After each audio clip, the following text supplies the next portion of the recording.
দেশটা কারো বাবার সম্পত্তি না, এই দেশটা আমাদের সকলের, এই দেশটা বাংলাদেশের জনগণের। এবং আপনারা জানেন যে পার্শ্ববর্তী রাষ্ট্র ভারত এই খুনি হাসিনাকে আশ্রয় দিয়েছে, তাদের উদ্দেশ্য ভালো না।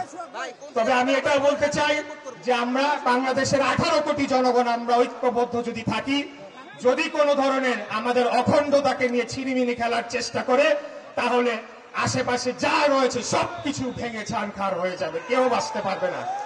তাই ভারত এবং ভারতের রাজনীতিবিদদের বলবো, বাংলাদেশের উপর কুদৃষ্টি আপনারা দিবেন না।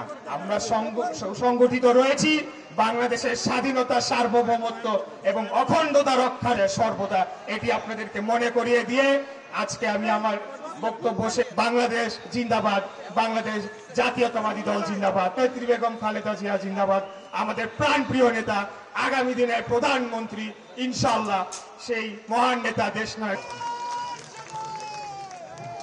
এখন আপনাদের সামনে পত্রের আরেক বিশেষ অতিথি বিএনপি রংপুর বিভাগ সম্পাদক জনাব আমিনুল ইসলাম। জনাব আমিনুল ইসলাম।